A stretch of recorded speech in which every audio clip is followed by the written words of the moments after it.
The views, comments, and opinions of the following program do not necessarily reflect those of Morris Media Studios, MorrisMediaLive.com, or its affiliates. Listener discretion is advised. As a small biz pro, I saw we roll, using procurement, program, and control. As a small biz pro, I saw we grow, using procurement, program, and control. I'm a businessman, yes, I'm an entrepreneur. Ooh, yeah. I'm a businessman, yes, I'm an entrepreneur. Ooh, yeah. I'm a businessman, yes, I'm an entrepreneur. Good afternoon and welcome to the Business Zone. It is Friday, April 19th, and we are here on happy Good Friday, and we have Easter right around the corner, and we have an amazing show today. So, and we have callers coming in. We got a couple of guests coming in, and it's going to be a fun and exciting show. This is April, is Black Business Month, so everything is going to be we're going to be talking about and have been talking about for this month has been on building and creating successful businesses, creating economic development in our community. We talked about earlier in this month Nipsey Hussle and what that young man created in just a very short period of time. So I want to say to my business owners that have been out there struggling in the trenches for the last 30 years, there is an easier way to do what you do, and it's about learning and finding mentors to help you grow yourself and your business. So you guys need to take a lesson and listen to some of his I spent a lot of time this week listening to a number of his interviews, and I was so impressed. And I had to ask myself, who was this young man's mentor? And because I have a lot of mentors and have learned from some of the great ones out there, reading and listening to audiobooks, and I realized that some of the individuals that I follow, he also followed. And so there's really so much information and so much content out there, and we have the internet. So there's really no excuse for not being able to seek out what you need. If you don't know, you should feel empowered and encourage yourself to go out there and find that information. That young man did, and I know there are a number of us that are college educated that probably took a different path than he did, and he didn't use excuses. He just changed what he did and how he did it, and he did that by listening to individuals that had already gone down that journey, and then I think he just had a proclivity for business, and so I think you guys can do that as well. But here we are, Friday, on the 19th. We got so much going on. Washington is completely crazy. There's some things going on that I don't even get. The way I was raised is wrong is wrong and right is right. And we didn't make excuses about it. We didn't justify it. It wasn't allowed. And it seems that in this new America that we're living in, we justify wrong. And we seem to have lost our ethics and our morality. And I know God has a plan, and maybe this is part of the disruption in order to bring us back to normality. So I hope it comes quickly because it's a little stressful. Last night, guys, I went to the Whitney M. Young awards dinner, and I had an absolutely awesome time. The Los Angeles Urban League just put on a spectacular event. They honored a number of individuals. That just, oh my God. One of their main honorees was Byron Allen. He had such an incredible story, how he got started and how the Urban League was important to him, because when he came to this city from Detroit, and you guys all know Byron Allen, right? He owns about 48 networks and movies, and he just recently purchased the Weather Channel. He told his story of how he did that. He also told the story of how when he came from Detroit. It was right after Martin Luther King had been killed, and his mom wanted to get away because it was just crazy. And they came to California, and they were supposed to be coming for 1 week. They brought one suitcase, and the next thing he knew that they were living here. And they had to get a job, so his mom had to get a job. So she went to the Los Angeles Urban League, and they gave her her first job. And that first job happened to be at NBC, and she didn't have a babysitter because she didn't know anyone here. And so she took him with her, and he hung around the sets, and that was the beginning of his love for the entertainment industry and making movies and comedy all came from. And since that time, and we know what happened after that. So he's a very wealthy man, but he has made a commitment to helping the community. He said even when he purchased the Weather Channel, he was thinking in his head, what would this do for my community? How would they see such an opportunity that it's possible they could do the same thing. So they were trying to obviously push him out, and he refused to be pushed out. And he put an offer on the table that they could not resist. And when he did that, they looked at him like he was crazy. But he said, I eliminated all competition at that point. And today he owns the Weather Channel. And he said he could have walked away from it, but he felt that for people, we have to see more successes, and we have to be visual with our successes, so people feel that there's something that they can hope for and they can reach for. He was funny. I knew about him when he was younger, didn't know much about what was going on in his world since that time, but I like what he was saying last night. And there was just so many people there that had the same message.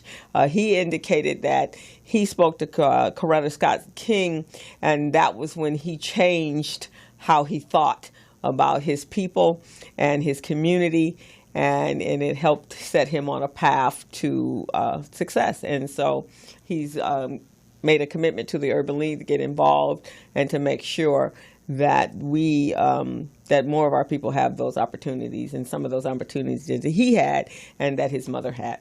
So that was pretty awesome. This weekend we have some we have some great networking events going on. Dr. George Frazier's in town. He was here last night. I hear he just rocked the house at the City Club last night. And he will be today at Jamaica Bay Inn, and it starts at 5:30 this evening. And so he's going to take it up another notch.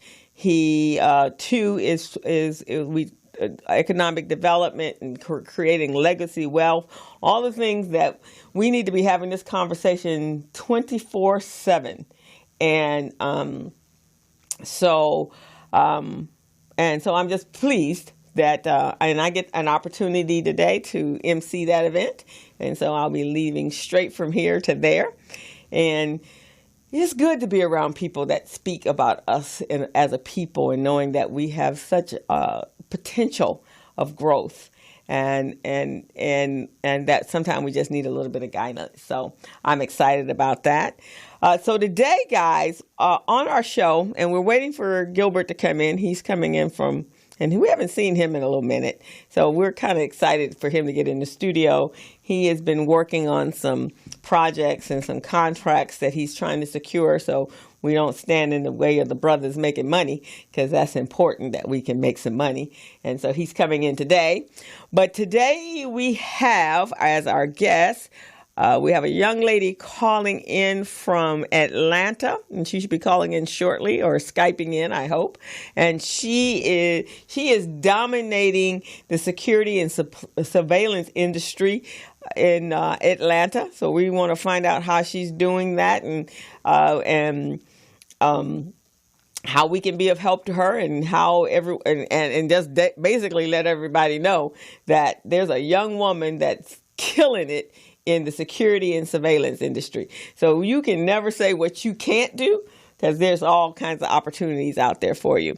And then I have another young lady that's in the house, and she has a logistics company, a supply chain. So again, things that women don't normally do, but that's phenomenal. And she does a lot of work with the African diaspora, so we're going to find out about that. And then we have a gentleman in the house. He too is all about economic development. He has a school specifically for that, and so he's going to tell us about that. So hope you guys are as excited as I am about learning new things and all these great things that are going on within our own community.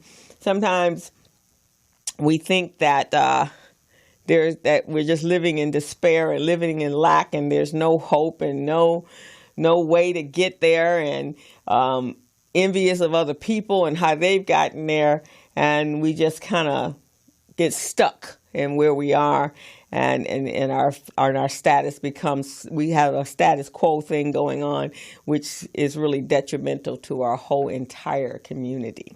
So we are going to see. She's here? Did anybody call? No. Okay. Well, then we'll just keep carrying on until we go on to break. Guys, so I want you to do, this is a save the date. There is a movie that I was talking about a couple of weeks ago. It is called Boss, The Black Experience. And it was premiered at the Pan-African Film Fest in February. Was that February? Yeah, February. It was awesome. And it talks about how we as a people, when we were emancipated from slavery, so to speak, before the ink was dried on the Emancipation Proclamation, we had started businesses. We had started to prosper. And then, of course, we know the story of Black Wall Street, but it was a Black Wall Street all across the country, not just in Oklahoma. It was all across the country. So this movie or this documentary is showing you exactly what we had done and therefore what we are capable of doing. It is really an awesome documentary. So it is going to be airing on April 23rd on PBS. So whatever your PBS channel is, mine is KCOE. And I'm not quite about yours, but check your local listings for the public access or PBS. And it is 8 o'clock on April 23rd. You have to watch it. Bring your kids in. They need to see it because it was pretty phenomenal what we did. And we know about Black Wall Street, but I didn't know about Durham, South Carolina. There was just so many places.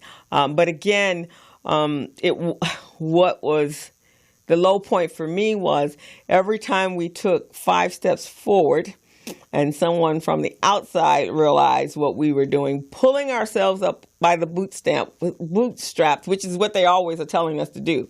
You guys can make this happen. Everybody else can do it. Why can't you? And then we pulled ourselves up by the bootstraps and they knocked us back down. But it didn't stop us. We kept getting up and we kept doing it. And then we are where we are today. And I guess at some point we just, you can bang your head up against the wall so often and then you lose your steam and your stamina. But check out that movie. There's some interesting individuals that are doing some across the country, doing some amazing things with some amazing opportunities for us, and we just need to take advantage of them.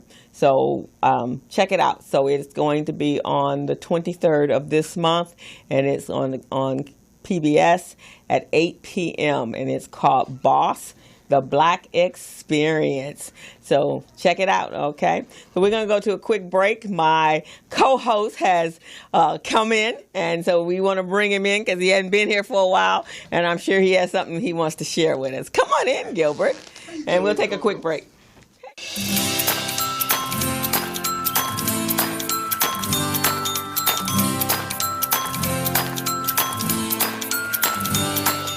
Small businesses spend more than $500 million each year combined trying to find missing or replace missing paperwork. Hey, small businesses, are you tired of losing out on business opportunities because your paperwork is not in order? And don't you hate having to register in multiple websites just to find a single procurement opportunity that may not even be worth your time? Well, worry no more. Small Biz Pro is the solution to your problems. Small Biz Pro is an all-in-one cloud-based business management, compliance, and procurement assistance software platform that keeps small businesses organized, contract-ready, bank loan-ready, with quick access to procurement opportunities, as well as market research data. Here are some of the features and benefits that you receive when you use Small Biz Pro to run your business daily. Superior record keeping at your fingertips, back office management and compliance, quick access to bids and procurement opportunities in government databases.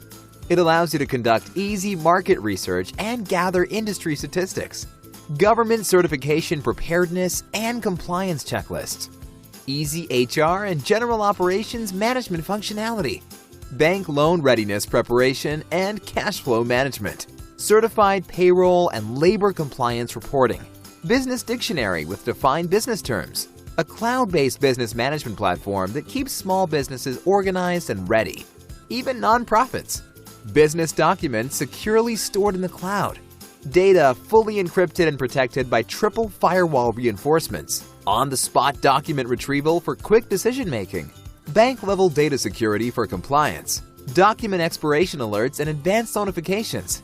It uses security restrictions to block out unauthorized users, and much more. Try it out today for only $5 for the first 30 days. What are you waiting for? Go to www.smallbizpro.net and register now, or your competitors will.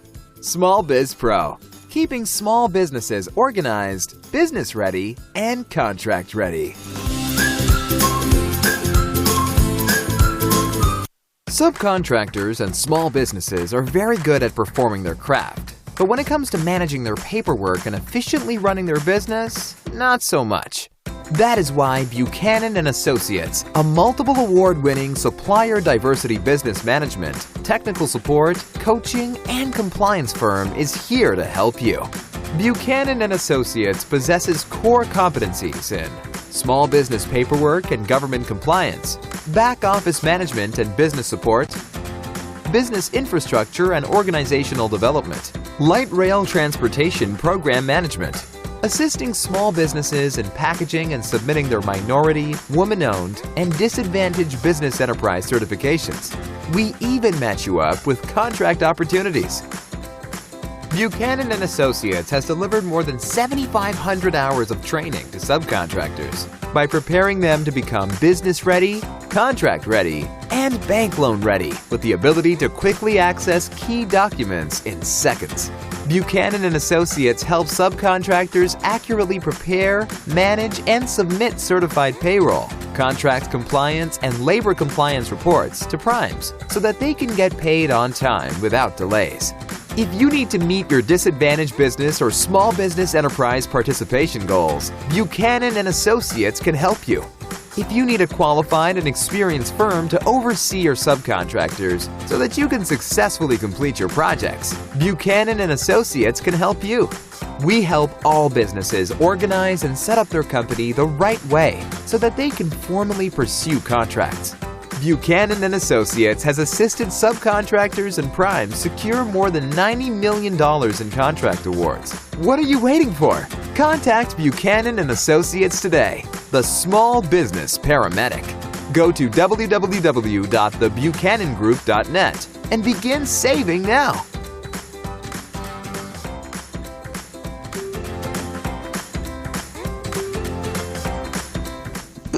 And welcome back to the Business Zone with Crystal and Gilbert. That's right. And Gilbert's been I've been MIA for a minute, but I told him that you were out doing some stuff, securing some money. Trying to make money for the show. And some contracts, so that was a good thing. Well, welcome back. I'm glad to have you back. Thank you, my co-host. So we have a young lady here in the studio that she has been a friend of Recycling Black Dollars for a very long time. Very nice. Since the beginning. Since the very beginning. All right. And she's had, you've been in this logistic business or shipping business for a while, right? For a while. 2010. Okay. 2010. So now, Khalifa Matt Bay, right? Khalifa Ma'at Oh, Bay. okay, sorry. Okay. Is president and COO of South Los Angeles Logistics, a 3PL company that integrates and manages all logistic services of complex supply chain. The company's mission is to facilitate the exchange of goods and services. What happened? Goods and services between the sub-Saharan Africa, Latin America, the Caribbean, and the U.S. through bilateral trade and investment. She has 35 years administrative experience in managing detailed coordination of complex operations involving people, facilities, and suppliers, and her knowledge of navigating federal, state, and local court jurisdictions while organizing the flow of documentation from origin to disposition, and it has given her the foundation and skills and expertise to lead her company into the 21st century global economy. You're very passionate about being Black. You know, that's how it's yes. What else would I want to be? Right. I was coming out of the elevator yesterday after the dinner at the Urban League. And of course, you know, everybody had just had such a wonderful time. And one lady, we get in the elevator and we're going down. And it's all us in the elevator. And she goes, I just love being Black. Absolutely. That melanin has its magic. And we were like, yes, right on. And proud to say that we're proud to be Black. Absolutely. She said that melanin has the magic. Yeah. I love it. It's the magic. And once we understand who we are as a people and the original people, let's start with that. We're the original people on this planet. And we have to own that. Yeah. Yes, I own it. Yeah. You own it. I'm not apologizing for it. Well, you shouldn't. Ever. You shouldn't have to. So welcome to the show, first of all. Thank you for Welcome to the having me. Business Zone. The business of you have taken a journey to get here, though, right? I have. My journey has been wonderful. Okay. Getting to the business zone, but just the journey of being a entrepreneur in Los Angeles, because I was born and raised here. Okay. So I was born and raised Central Avenue. Oh, okay. So that's real big. That's real Black folks. Absolutely. Because that's the where real we Black started. people. That's I'm an East Side girl. So, Okay. as you know, entrepreneurship is a journey, right? Yes, it is. And every journey has a story. So, let's hear your story. How you got started, why you chose this field, and how is it working out for you? I got started. I was a legal secretary for 35 years. And I decided when I turned 50, I could no longer do that. I grew up on Perry Mason. And I always used to watch Della Street. Okay. Della went to the courtroom. Della went to lunch. Della was at the dinner. You know, Della did everything. Yeah, Della was there. So I'm like, oh, I can do that. Yeah. And that started my journey to being a legal secretary. So I spent 35 years in the field. And then my time was up. And on my 50th birthday, I handed in my notice. I hear that. I'm done. Yeah. And because of my experience, you know, facilitating court and learning jurisdictions, I was able to work in different practice groups. And I had the opportunity to work for an attorney that was in international trade. And in fact, he was an attorney that was working on NAFTA, the North American Free Trade Agreement. You know, I'm intimately familiar with that. Yeah, so that was the beginning. And also, 35 years ago, FedEx was just starting. UPS, DHL was just starting. So it was just a matter of filling out the form. And you sent documents or freight from point A to point B. So as I was coming out of corporate, I said, what can I do that's going to utilize the 35 years experience? How was I going to make it people-friendly? Because corporate, you're restricted. And it was time for me to walk away because I wasn't going to be restricted anymore. And it had to be people-friendly, and then it had to be international. It had to be global. Because I saw, as a secretary, I was reading Time. I was reading Wall Street Journal on a daily basis. And I said, okay. And then I started, my people over there, what do they need? Mm-hmm. So I opened up a boxes, packing, and shipping store on Central Avenue. When was that? What year? 2010. And I wanted to be home. I wanted to be on Central Avenue, so had a spot. And I started shipping, small packages. And I was going Bulgaria, people were coming in. How was that, though? How was that experience? Because you are entering into a field that is dominated by the other culture, and you're a little fish in that big pond. So how did that work for you starting out and start doing that project? I wasn't concerned about other people. I know. It was my journey. Were there blocks or barriers or anything that you experienced? No, not for me. It was just finding out the information. Because when you're doing boxes, okay, where do you get the boxes from? Yeah. Okay, FedEx. Am I going to do FedEx? Am I going to do DHL? They give you training. Yeah. On how I already had the training because I knew how to fill out the form, but it was automated at this point. Right. And found a vendor that had the boxes, found a vendor that had the FedEx, that had the equipment. As long as you pay them, they don't really care. So I was able to do that, and just getting clients, just calling, because there was no pack and shipping store in that area. So people were coming. So who would you call, and how would you go about calling them?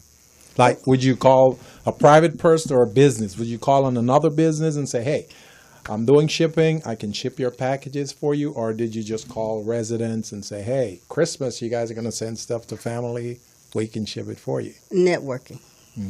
And then you also had worked with in an attorney firm that's what they were doing, right? That's what they were doing. International. They were you kind of knew the ins and outs. I knew the ins and outs from being a secretary.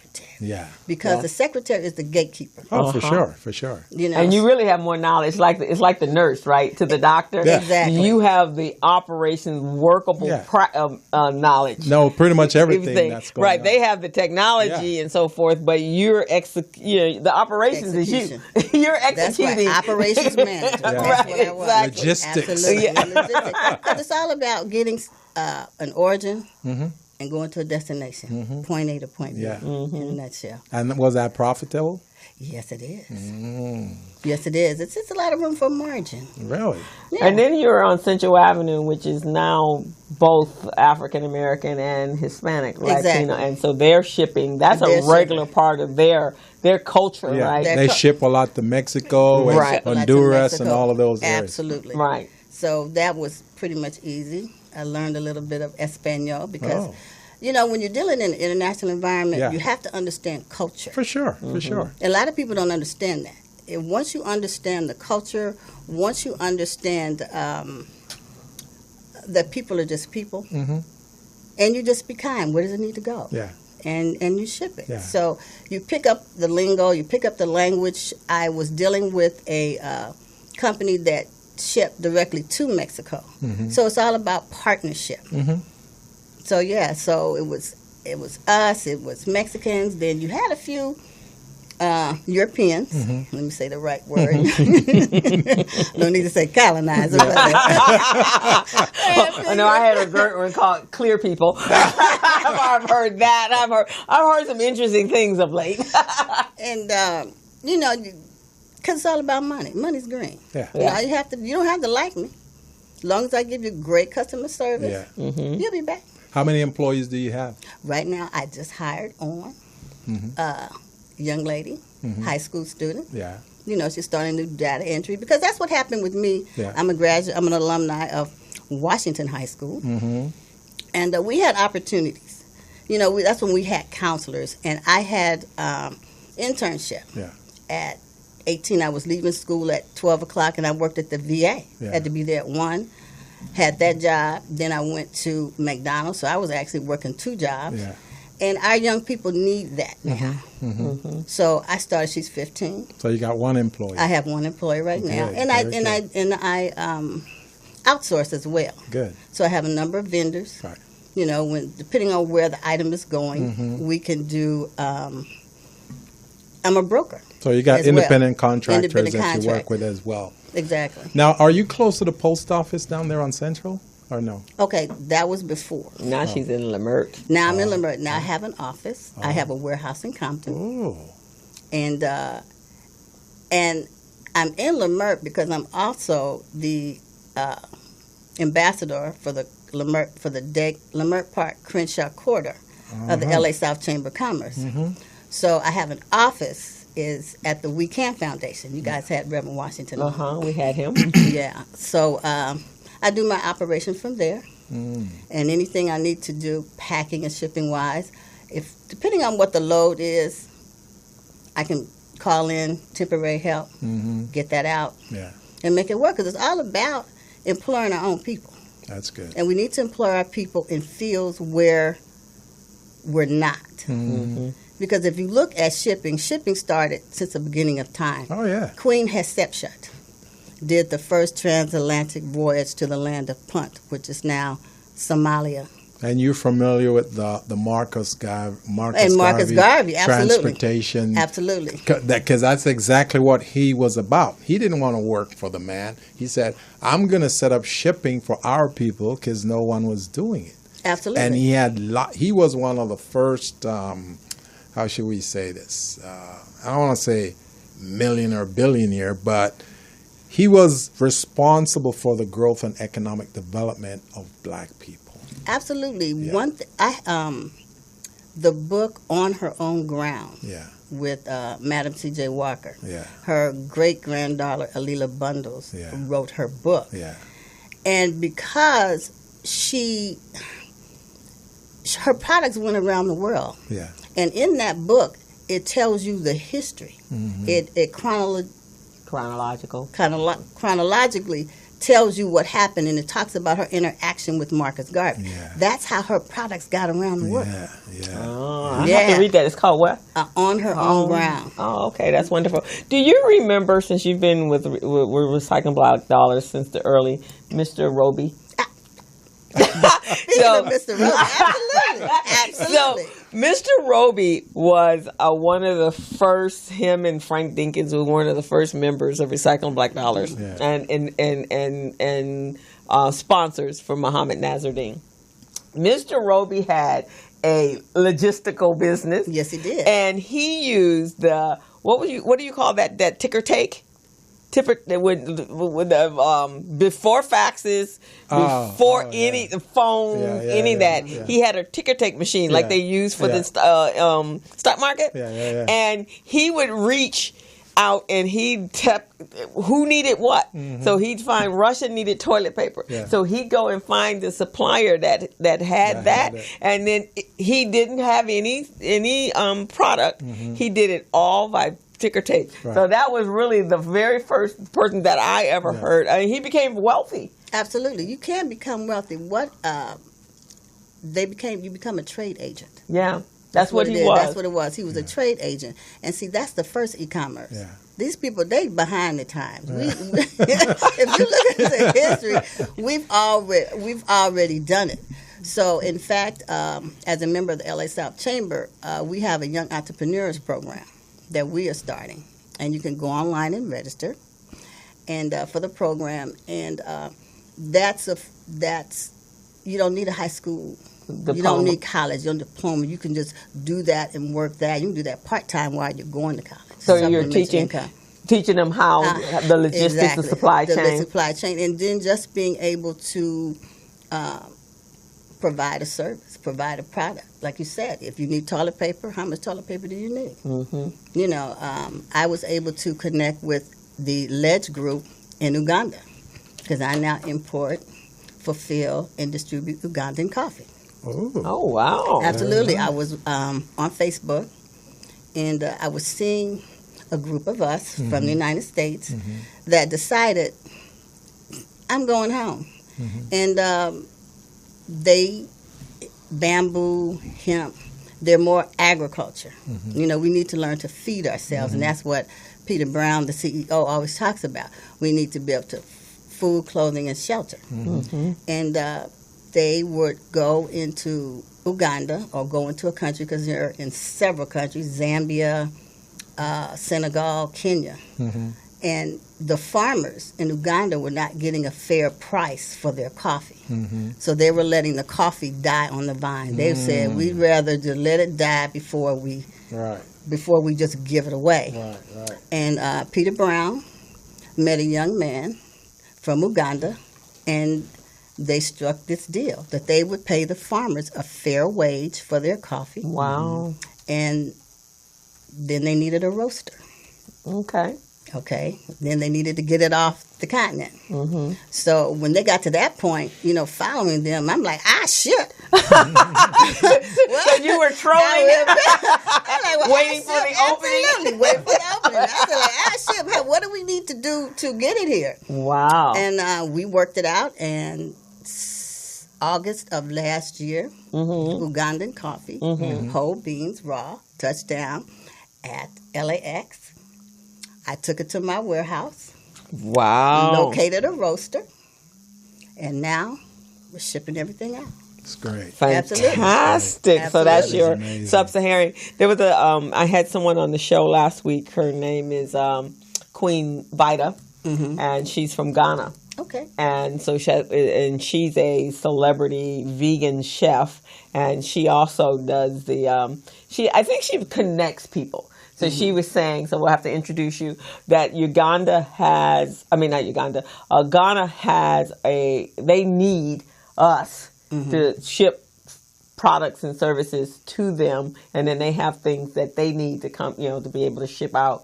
So she says they're very open, and in fact, their president of the country recognizes that there was some input from Ghana when during the slave trade. So he has offered, put on the table for those that are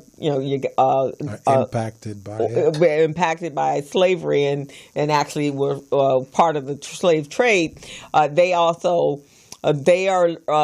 providing citizenship for those that are from Ghana. Absolutely. And I'll give you your dual citizenship.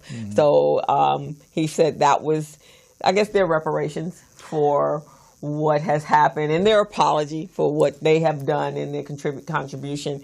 And for anyone that wants to come back to their motherland, the doors are open for them. It's not only Uganda, it's Zimbabwe as well. It's Ethiopia. I hosted the Consulate General representatives last Tuesday. Okay. And the workshop was on what it takes to do business in Africa. Wonderful. And it was amazing. They want us. It's about bilateral trade. It's just not us going over there thinking that we know everything, because it is not. And I love Lucy. Remember when Fred and Ethel and they were opened in the restaurant? Fred and Ethel had the know-how. Ricky and Lucy had the name. They were bilateral. You have to be able to do where your strength is. Right. So for me, it's about bilateral trade, because the continent has been taken advantage of. And you have to learn custom. You have to listen. And on last Tuesday, it was phenomenal. In fact, I was able to introduce Mr. Ware to Mr. Peter Brown. Oh, okay. Because they have been wanting to break into Ethiopia. Right. So on Monday we had that conference call, and it was a match made in the universe. Wow. So they're going to be able to get into Ethiopia. Ethiopian coffee is the #1 coffee. Is that the one that Starbucks uses? Yeah.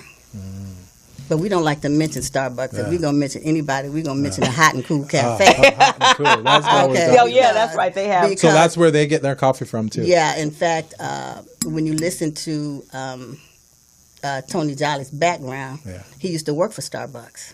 So he was over there in Ethiopia. So he understands. And he learned all the tricks of the trade. So well, that explains a lot about the people. I've met some people there. Quite a few Ethiopians are over there and work with him as well, right? Absolutely. Oh, that explains a lot, because I was trying to figure out the correlation.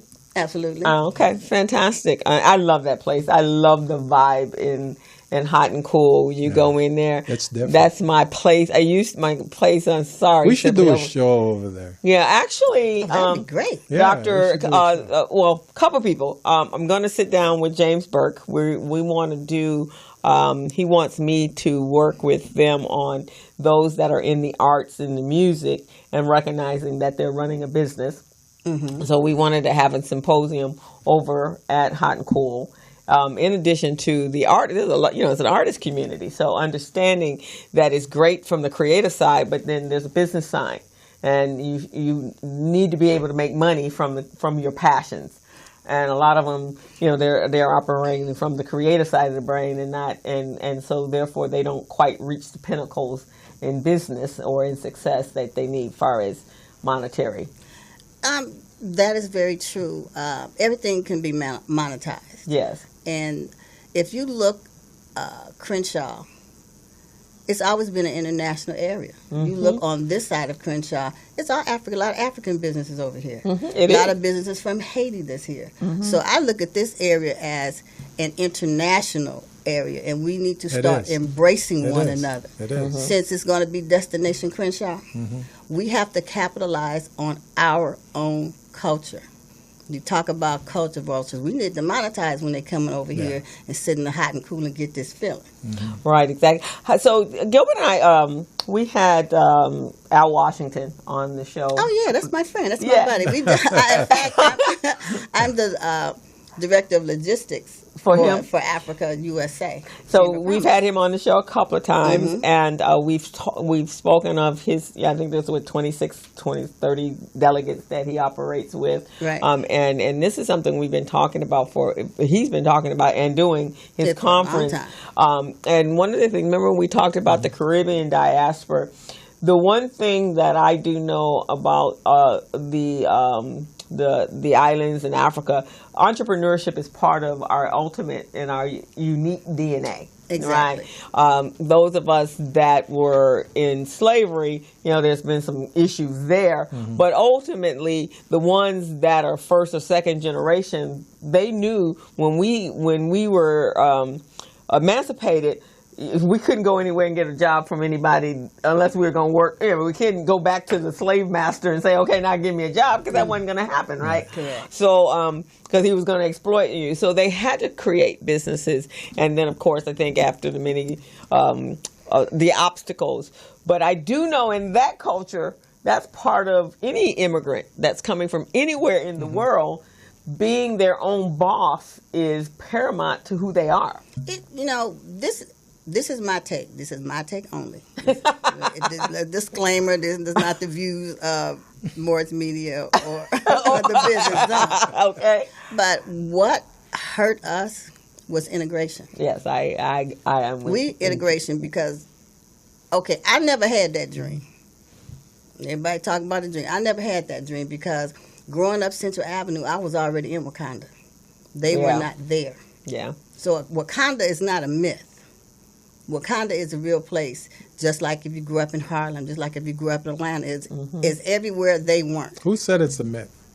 That's what the media was saying, that, it's just a myth. They were trying to discredit, it's just a cartoon. No, that wasn't a cartoon. They're trying to put that out there. But and I think is what she's basically saying is that, and I too, I grew up, I'm a third generation entrepreneur, so I knew that was ultimately where I was going to end up. My grandparents were entrepreneurs. My 2 or 3, there's about 6 or 7 people in our family that just naturally, that's what we do. My grandfather owned a grocery store. He was a caterer. He was a minister.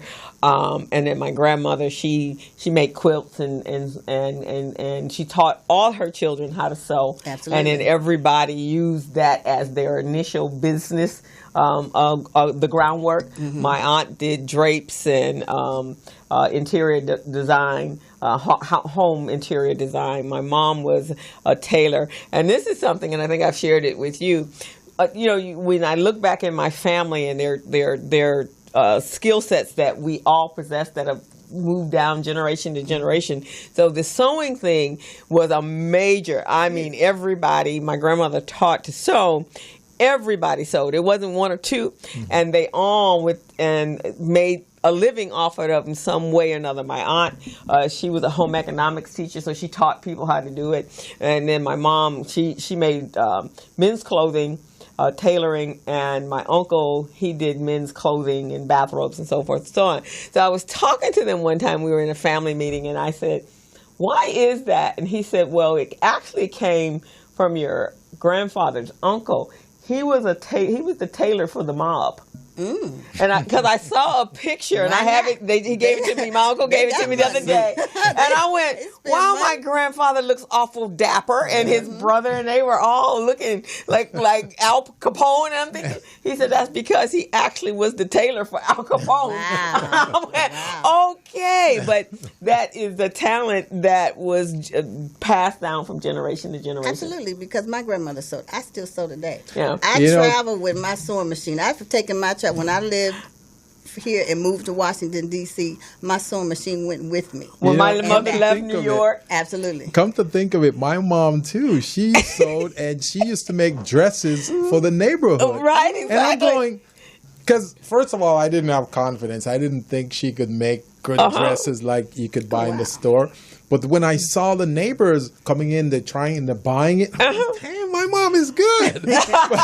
but then I was young, because if I was older, then I could, hone in on my skills and say, oh, Mom, let me show you how to run this business and get it going. Right, but exactly. I didn't know then. And you're right. It's an amazing skill that we all have. Right. My mom, she made, so she started early. Like I said, they all did. So my first business, because when I was 7, we had to learn in the summertime when everybody was out playing. We had my very first project was a roller bag, and then it moved up from there. Exactly. But she and I started little dress businesses. Yeah. We were making little girl dresses with the pettifollers, and we would sell it to the people at church. Yeah. Exactly. And so that was the beginning of hers. And then she moved up to tailoring men's clothing and wedding dresses, and at one point she was sewing everything. I told her if I stood still long enough, she'd create a cover for me.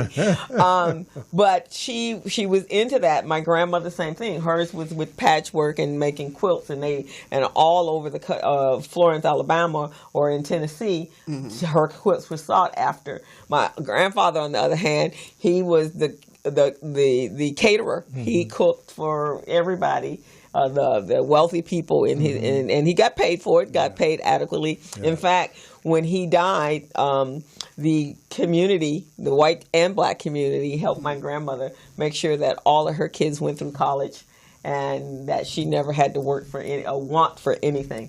But that's but that's us. That's us. That's us. We are the creators of everything. Mm-hmm. And once we recognize that, that's why the Young Entrepreneurs Program is so important. Mm-hmm. So the L.A. Chamber has a Young Entrepreneurs Program. L.A. South Chamber. That's the one on in Carson? Yes. Okay. The L.A. South Chamber of Commerce, because I started young. Like I said, you sew. That's what you do. Mm-hmm. You have the lemonade stands. Mm-hmm. And our young people now are making soap. Mm-hmm. Our young people now are making bow ties. Mm-hmm. Our young people now are authors. Mm-hmm. And if we're going to come out of the corporate environment, we need to start where you see the talent. We have to develop the talent, because we have given away our intellectual property. Mm-hmm. And our intellectual property is our creativity. Mm-hmm. Mm-hmm. That's where that lies. They take everything we do and they're good at patent. Mm-hmm. Mm-hmm. And I try to caution parents that send their children off to Harvard on a free ride. Mm-hmm. Read the fine print. Everything they create at the Harvards and the Yales, USC stays with them. Yeah. They own the patent. They own the patent on everything. Yeah. So HBCUs, where our children, can be nurtured, and that creativity can go back into the community. Because once you're in Harvard, you're in the Greeks, the sororities, whatever, and you get further away from community. That's what I like about our brother Nipsey Hussle. So how many kids do you have in that Young Entrepreneurs Program? Well, it's just the beginning. Okay. And you can go online. And you can register at lasouthchamber.com. Mm-hmm. We're going to have an orientation next month, and we're just going to pull them in. What age group? Starting at age 8. 8 to 21, because we're looking at college. So it's kind of similar to the program that Crystal, I have been teaching. She's got the nifty program that she does with the Urban League every year. Mm-hmm. Yeah, so I teach a class every summer we do it's a 10-day intensive. And we take the curriculum is really for 9 months because it's in the school systems, and we teach it to the kids in 9 days. Okay. Or 10 days. Actually, they learn it in 7 days, and then the last 3 days are utilized for pitching their business idea, and then they compete like Shark Tank style. And then the first prize is $750, $500, and $300. So we're generating 50 kids a summer. And then we are extending it this year. We're actually going to extend it to a full year program. We have something special going on right now that it's been funded by Union Bank, and they are the kids are competing for $5,000. Wonderful. And this is a team effort. They're competing against 9 other schools. Actually, 4 schools: Augusta Hawkins, Crenshaw, Dorsey, and there's one other, and then the YWCA over here in Lemert, and the Brotherhood Crusade, and I think they have 2, and View Park, and Vermont Slauson. So we're all developing teams, and then from each group we will take. There will be an internal competition, and so we have 2 teams going on. So we will have an internal competition next week, and then the best of the 2 then will go on to compete. And the teams had to be 3 or more, and then they'll split the $5,000, and it's $5,000, and I think the next is 22, and then it drops down to 15, and then I think it drops down to 400 for the 4 place prizes. I think that's great, because one of the things that, since I am the ambassador for Lemert Park Crenshaw area, is legal to vend on the streets now. Yes, it is. And I'm having a workshop on April 25th at the community room at the mall. Okay. Because, there's an opportunity for young people to come and learn how to vend. I'm also the assistant coordinator for the Pan-African Art Fest. Okay. So every February, when those vendors come in, and being able to take your road show, take you on the road. I have purchased phenomenal artwork from the Capital Jazz Fest. Wow. On the East Coast, Midwest or whatever, that's where you have a lot of festivals. You have Essence Festival, and you can go and vend, and it's a very lucrative business. But now that it's legal to vend on the streets of LA, it's a way in which that is done. And that's excellent. And that's one of the things I was talking to Dr. Frazier about, was that Nipsey Hussle had touched a number of his own, in his own little circle. He touched us because the young man was brilliant. But one of the things I was saying, I'm listening to the interviews, and I'm listening to them on YouTube and on Instagram. So some of them that were hardcore are now ready, and they're hearing what he said. And so this is an opportune time that we need to reach to them. They need steps. They need action items. They need to know he was a young man that was self-taught. But that doesn't mean everybody is going to go his route. But what you do know is the Nipsey Hussles, and he wasn't the first one. You got all of Ice Cube, exactly, LL Cool J, Cool J, Snoop. They all were able to take that experience and look where they are now. They use their music as that platform to then create the money. But what I loved about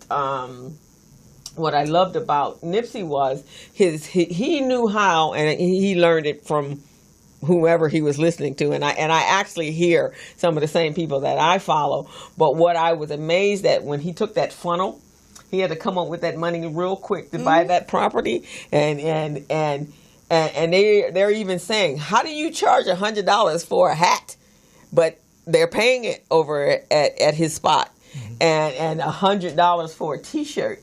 Whereas people always saying we don't support our own, or we don't, we're always worried about somebody else's pockets when we go to price our products, right? And we always cheat ourselves. He wasn't worried about that.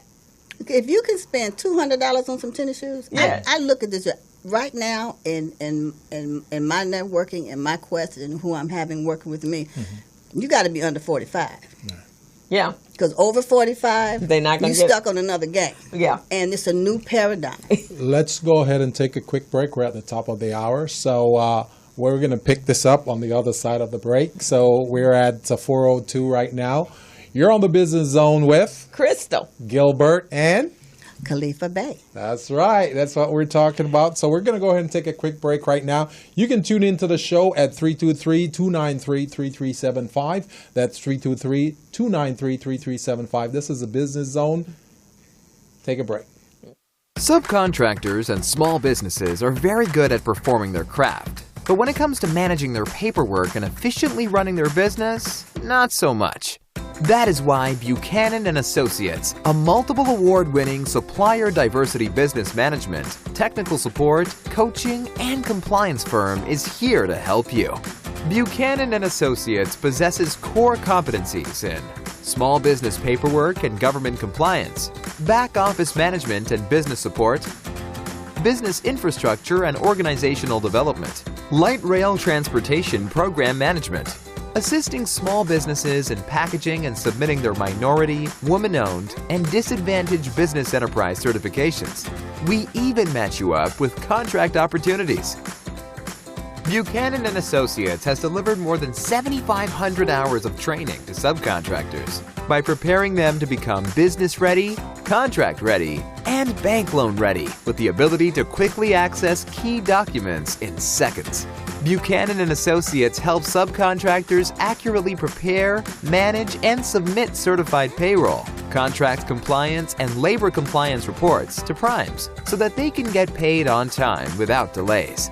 If you need to meet your disadvantaged business or small business enterprise participation goals, Buchanan & Associates can help you. If you need a qualified and experienced firm to oversee your subcontractors so that you can successfully complete your projects, Buchanan & Associates can help you. We help all businesses organize and set up their company the right way so that they can formally pursue contracts.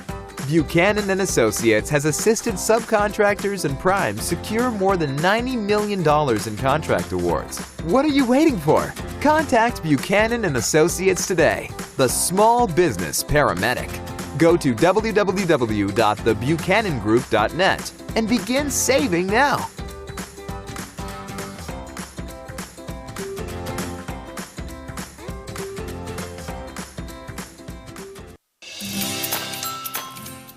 So we're back on the Business Zone with Crystal, Gilbert Buchanan, your small business paramedic, and Khalifa Bay. our phenomenal guests here in the studios today. And we're talking about some great topics that will help entrepreneurs and small businesses in our community.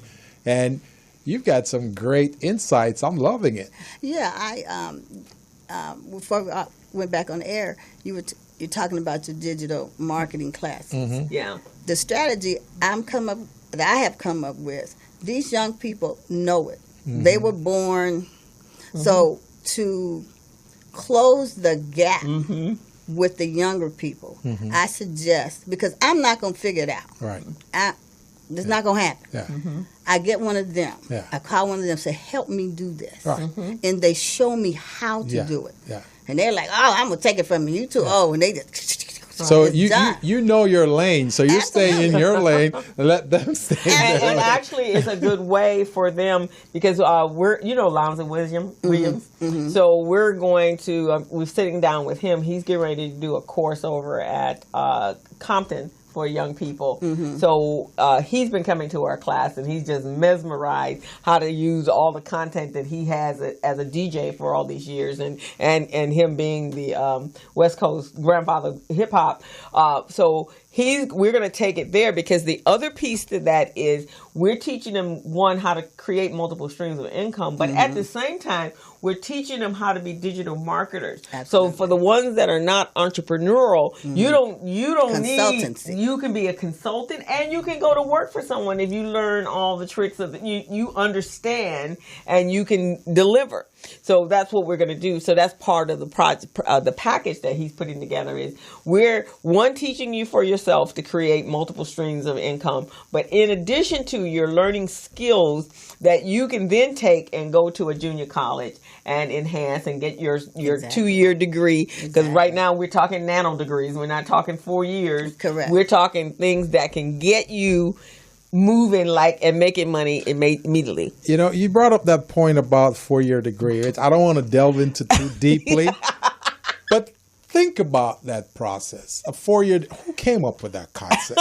You see what I'm saying? The European. So they can get 4 years of our money. Absolutely. You see what I'm saying? Absolutely. Because life is a life learning process. Everything we do. So we're going to learn as we go along, but at the same time, why are we investing for 4 years for that kind of education when we could do it in 2 and then go to work and start learning as we go along?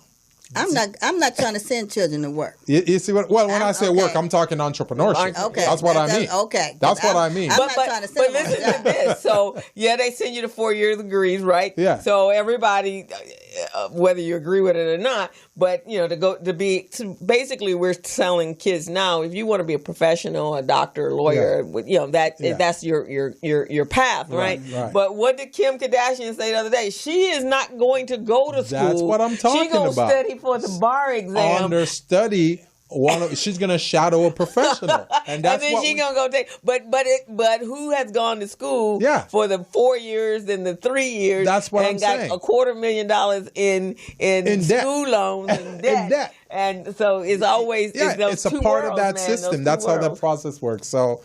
I'm okay. I like using our examples. I get Kim. You start off as a video host. You can do what you want to do.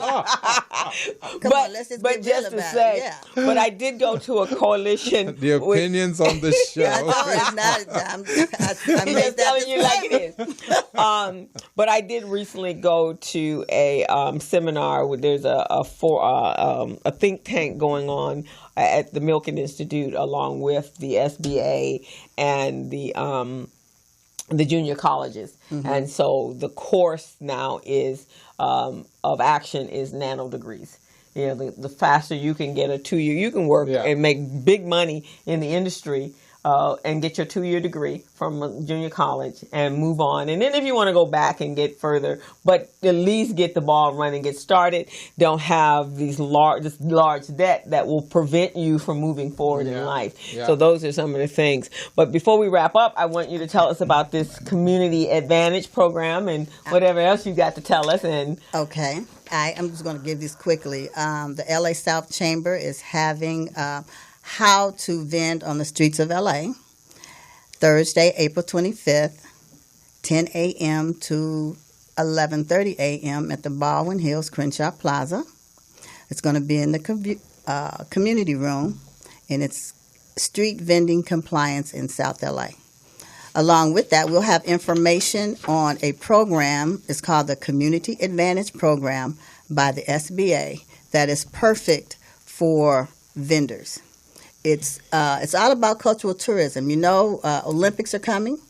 We need to start preparing to receive all those tourism dollars that are going to come our way. That's a very good point. I know you're wrapping up, but I just want to add this. I think we should go around to organizations like hers and start preparing these entrepreneurs for that. Absolutely. You see what I mean? Absolutely. So let's make it, because I know you have Recycling Black Dollars breakfast every second Tuesday. Let's do that, because we're all talking about the Olympics is coming, but we're doing nothing about it. So let's do that. let's go to entities like yours and start prepping these entrepreneurs. That's what we're doing. That's the reason. This is the prep work right here. This is it right here because we're doing a lot, but we have to be in compliance. Yes. Because once we break out, we have to be secure in what we do. You have to get your license. When is your next event? Our next event is here, April 25th, at the Baldwin Hills Crenshaw Plaza. Okay. This is where this event is going to take place. And this is what I wanted. So here's one of the challenges that have gone on in our obstacles in our community is that we're all working for the same cause, but collaboration, and we need to start collaborating so that we're all doing. Because here's what happened on Crenshaw. Because were having this conversation, everybody's working independently of one another. Then we ended up losing 300 businesses. Same thing is going on in Inglewood right now because everybody's doing everything independently. If we all came together and took sections of the town and preparing people in order to succeed, exactly. Then we get more done. Master plan. But with us working independently of one another, really servicing the same people. Because I'm going to tell you guys, I've been teaching in this community for 30 years. And I have had students in my class that has been to the SBA, they've been to Vermont Slauson, they've been to the BBA, they've been to Crenshaw Chamber. They have gone through all and they come around to all of our same meetings and our same workshops and our same class with the same information, but they're not activated. So we need to, if this is your area, this is your space, then let's do that. But then let's collaborate and who can take them to the next level and to the next level and to the next level. Then that way they don't have little bits and chunks of information. They have a comprehensive approach. And like, oh, okay. Then look at, okay, I'm going to now send you over to Vermont Slauson or the SBA because that's where the money is. Absolutely. And what I have come to find just in my own journey, looking for SBDC that did international trade. Yeah. I know what Vermont Slauson does. They're food truck vendors, whatever. So I send my people to Vermont Slauson. If it's a recycling black dollars, if it has to be a fit. It really has to be a fit because I used to belong to the huge LA chamber. That doesn't benefit me because it's too many people. Mission is different. The mission is, and every organization has their own mission. Right. So once we sit down and figure out, okay, I had to go all the way to East LA College to get my certifications. Which one? Woman-owned? No. Certifications for logistics. Oh, okay. They had a free program that was sponsored by UPS and East LA College where I got my certification in logistics and material handling. I'm a material handling specialist. That's good. I'm leadership in global trade. So you have to find where your area of interest is. And it may not be here. It may be, and it was a free program. I was like, come on, you guys, come out there, I'm the only one sitting in the class. On that April 25th event, do you have space on it for another presenter?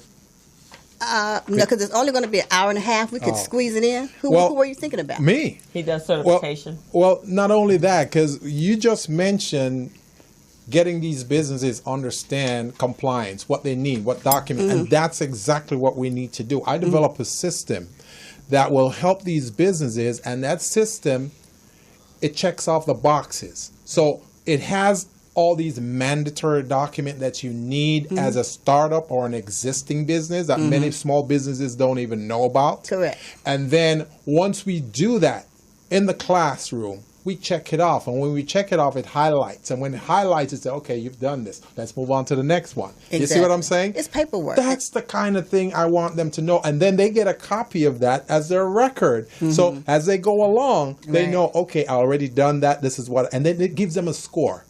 So it gives them a score, and that score tell them that, okay, this is what you need to comply. This is where you are. Exactly. So as they check off each one, it's bringing up their score. That's the kind of thing I'm talking about. So absolutely, I would love for us to set up a workshop, and I want to do one at Recycling Black Dollars also, because we got to get these businesses. And like you say, the Olympics are coming. We got to get them ready for it. And each one is like RBDs is we're more matching the people up with whom if you're looking for a business to do business with. Yeah. That's what B2B. RBD is Yeah. about. That is our whole purpose. Exactly. We're a marketing research, a company that brings matching you.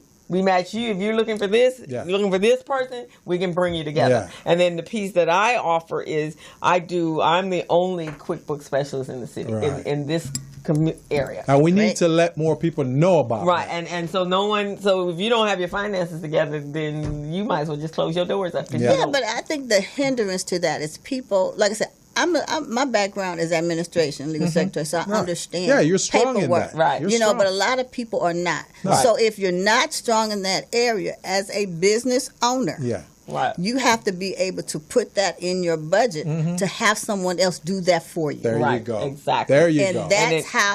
that's how you fill in that gap. Yeah, exactly. So we're going to wrap up. It's been wonderful. I We're know, definitely I going to have love you it. come back. And then Absolutely. let's see how we, again, can collaborate on a bigger scale so that we can move our people through stations until Exactly. they finally have gotten their graduation papers. We can match the A with B, and it's like, okay, here are your whole clients that need the services that you have. Absolutely. And we can get some stuff moving. Because I like that idea. This is the last thing I'm going to say is that we need to come together with a synopsis of what everything your organization does. Yeah. Exactly. So there's a list Yeah. so that people can say, okay, I need referral to clients. I know to send them Right, to exactly. And then IBD. you move them And over. a food truck vendor. I know that's Vermont, Slarson's area. Let's send them over that way. Right. So yeah, let's And then make they that need happen. loans and so forth. And you Exactly. go over there, you go to the SBA, which they all work together. Exactly. And so they're working Exactly. together. We're the Exactly. ones that not working together and not prepping these individuals so that they're ready when they get to him. We get to either one of those. So that starts today. We're not going to ever have this conversation. we anymore. never gonna have this We're conversation. never. I'm you not want going to tell them real quickly your number, how to get a hold of you? Okay, South Los Angeles Logistics,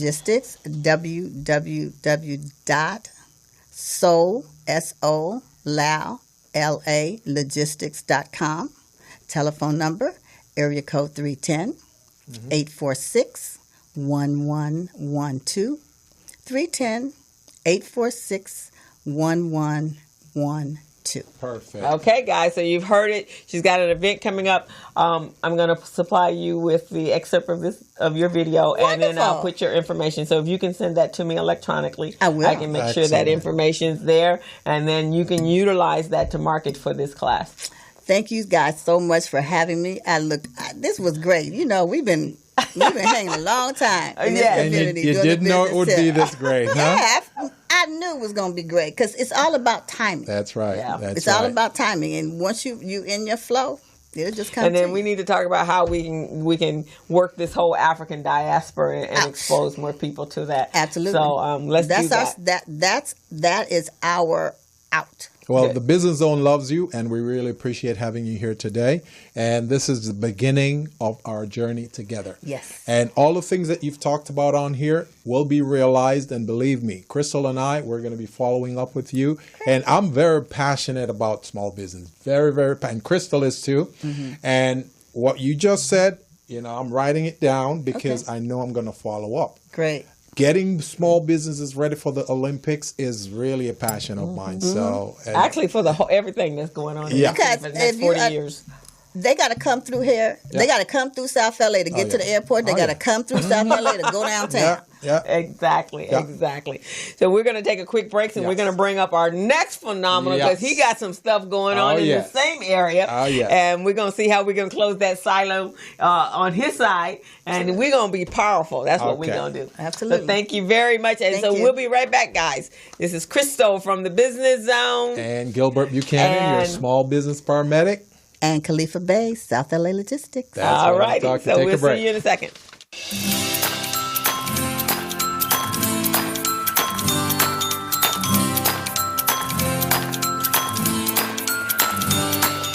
Small businesses spend more than $500 million each year combined trying to find missing or replace missing paperwork. Hey, small businesses, are you tired of losing out on business opportunities because your paperwork is not in order? And don't you hate having to register in multiple websites just to find a single procurement opportunity that may not even be worth your time? Well, Worry no more. Small Biz Pro is the solution to your problems. Small Biz Pro is an all-in-one cloud-based business management, compliance, and procurement assistance software platform that keeps small businesses organized, contract-ready, bank loan-ready, with quick access to procurement opportunities, as well as market research data. Here are some of the features and benefits that you receive when you use Small Biz Pro to run your business daily. Superior record keeping at your fingertips, back office management and compliance, quick access to bids and procurement opportunities in government databases. It allows you to conduct easy market research and gather industry statistics, government certification preparedness and compliance checklists, easy HR and general operations management functionality, bank loan readiness preparation and cash flow management, certified payroll and labor compliance reporting, business dictionary with defined business terms, a cloud-based business management platform that keeps small businesses organized and ready, even nonprofits, business documents securely stored in the cloud, data fully encrypted and protected by triple firewall reinforcements, on-the-spot document retrieval for quick decision-making, bank-level data security for compliance, document expiration alerts and advanced notifications. It uses security restrictions to block out unauthorized users, and much more. Try it out today for only $5 for the first 30 days. What are you waiting for? Go to www.smallbizpro.net and register now, or your competitors will. Small Biz Pro, keeping small businesses organized, business ready, and contract ready.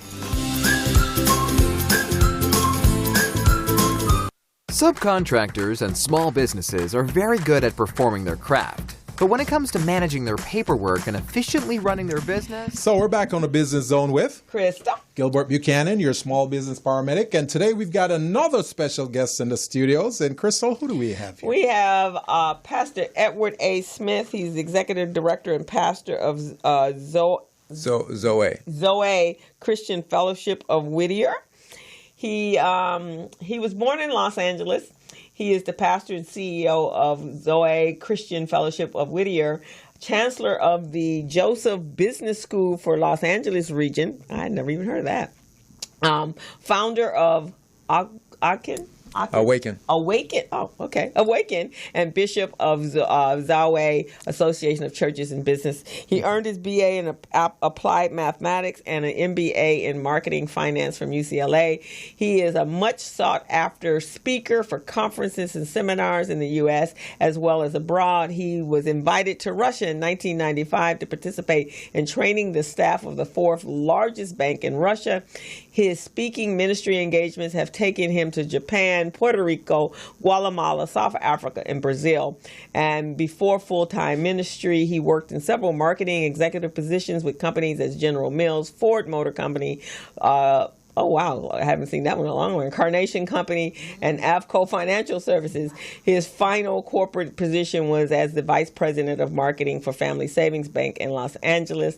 He is the founder of Zoe School of Economic Development, an entrepreneur course for those seeking to be successful in business, which was featured on Warner Brothers Making It, a program devoted to highlighting the accomplishments of minority entrepreneurs. He led the first South African government-sponsored trip of Black entrepreneurs to South Africa and was spotlighted by CNN Headline News for his ministry involvement there. In 2009, he partnered with Pastor Bill Winston of Living Word Christian Center of Illinois to extend the Joseph Business School to the Los Angeles area.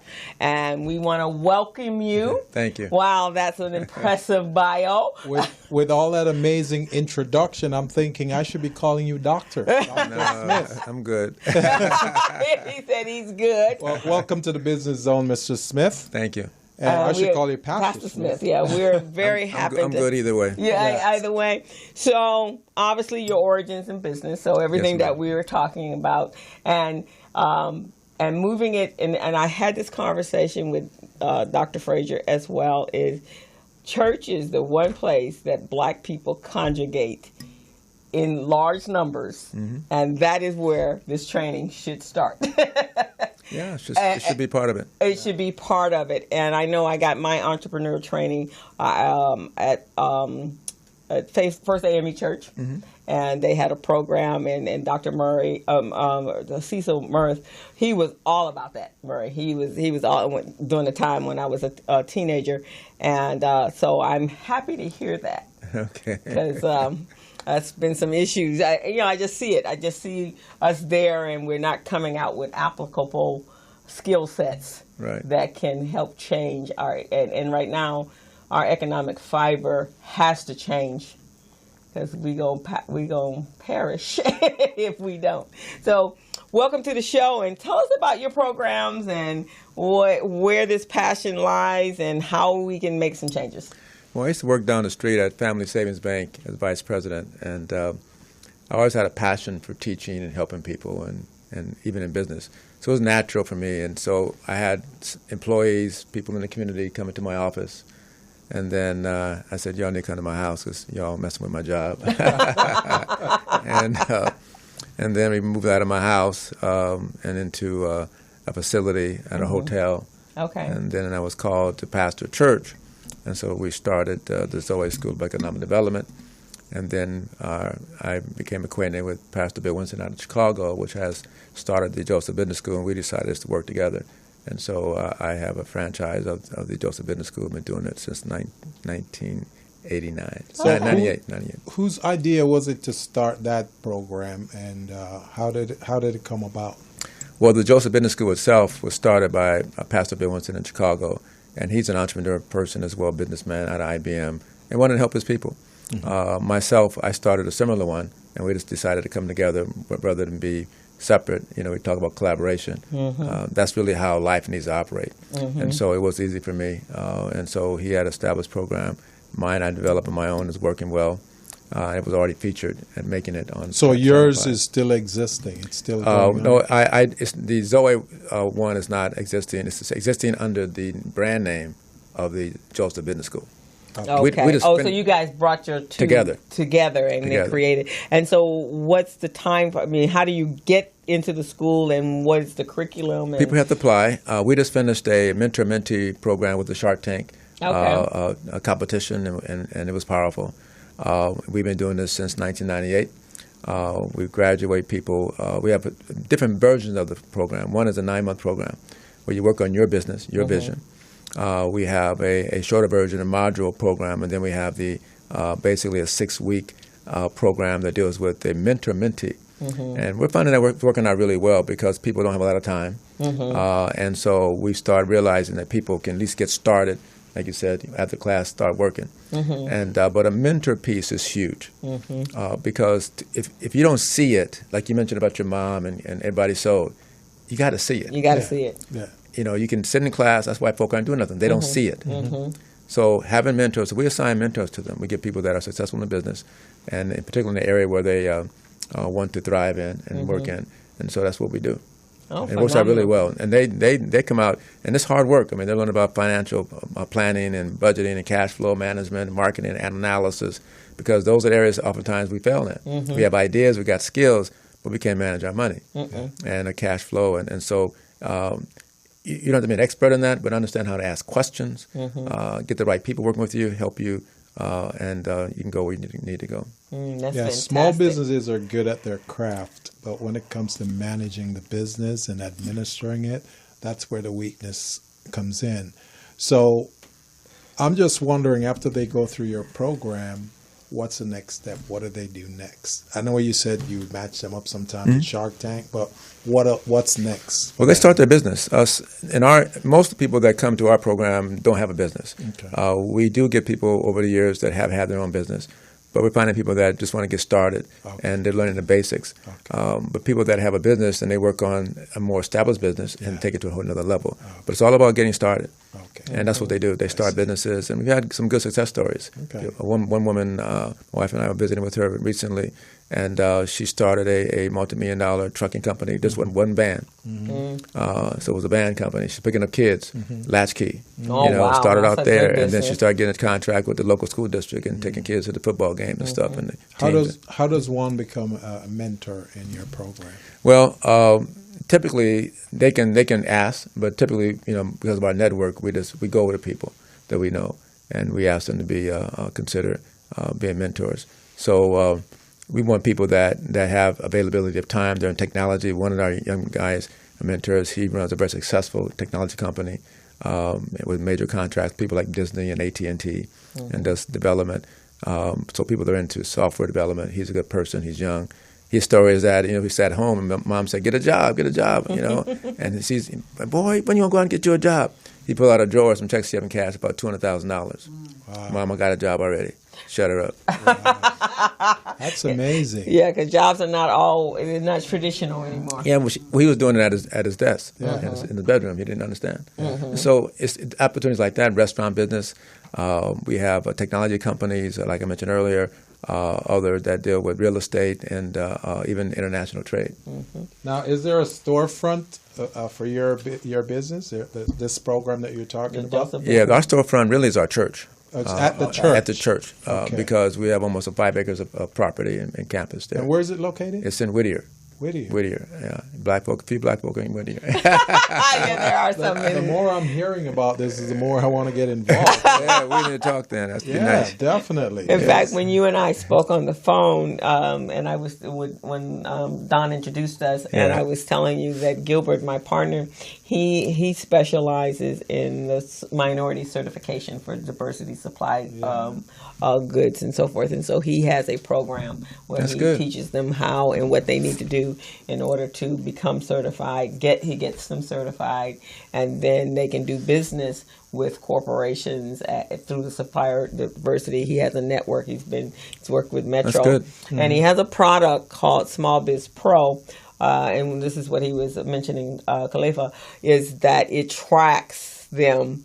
One, lets them know where they are. And then, when it comes time to knowing what documents, in business, you need to be able to produce your P&Ls, and you need to be able to produce your licenses and your insurances. So this kind of houses all that. And it lets them know when things are, when their licenses are expiring and they need to renew. And it has a research development piece to it. And procurement. So if they want to go out for a contract, all the contracting sources is in one place. That's good. You got LAX, you have the county, you got the city, you name it. Metro, they're all there. USC, all there. All the let's talk, because we do seminars and workshops and short classes too, so I'm open to it. Oh, yeah. Yeah, because I think that's, for those that they have those type of businesses that can contract, and we're not represented in those areas. No. Usually, well, part of it is we're underrepresented, but what I'm realizing, black folk are doing stuff most black folk don't even know. Yeah, they're under the radar. Yeah. They're just doing their thing, and so it's learning how to collaborate. It's following your passion and finding the movers and shakers, and then the people that you can work with. But there are people in the South and the East Coast. I mean, I work with people who tend to be collaborators. They're connectors. And so because of that, I'm meeting people all the time and finding out what people are doing. I said, I hadn't even heard of you. Yeah, and you're doing all this stuff. So I think as people begin to be more open and less fearful, they'll find a connection for what they need. And that's what I was kind of talking about far as us creating a resource. So everybody knows what's going on and how to reach and find those individuals. How to find those individuals and be able to get there, right, and know what the criteria are, because we all operate in silos right now. One of the things I find with people, which we do in our coaching training, is to help people get a clarity of vision. Because once you're clear about what you do and who you are, others can be more clearly about how to partner with you. And so sometimes we say our name of our company and I do X, Y, and Z, but what is your vision? And where you're going and what is your approach? What is your mission also? But the vision describes, it's kind of like if they wrote an article about you 8 years from now, what would they say in detail?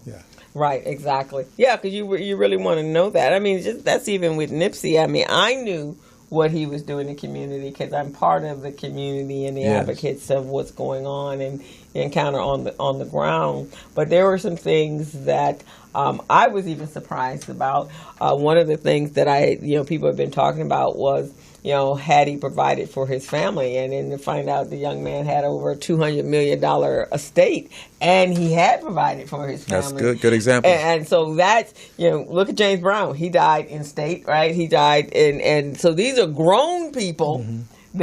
People that have been doing business and, over the age of 50 mm-hmm. that have died. Look at Prince, all of them. Yeah. And they have the money to have that representation, but somebody wasn't doing that. And here this young man who had some interesting beginnings, right. but knew that he had to create and prepare. And I would imagine if he did that whatever he was doing, he's made a way to continue it on, even in his transition, because I can't imagine him doing what he's done, to be so passionate and then to do all that. And so he's made some other ways. We will know in time. Yeah. But those are some of the things that doesn't happen in our community, mm-hmm. is that we prepare the legacy right. for the after. I know people have issues with the church and stuff, but the reality is God is about family. Yeah. And so if we're not committed to family, committed to marriage, long-term, one woman, one man, we don't have the legacy, the pass it on. It takes generations to build wealth. It takes generations. And so if we're so quick to leave because you got a problem and do it alone, then our kids are seeing that, and they're out to doing stuff alone, and we keep talking about collaboration, but we got to model that. Yeah. We got to model it. And so helping people but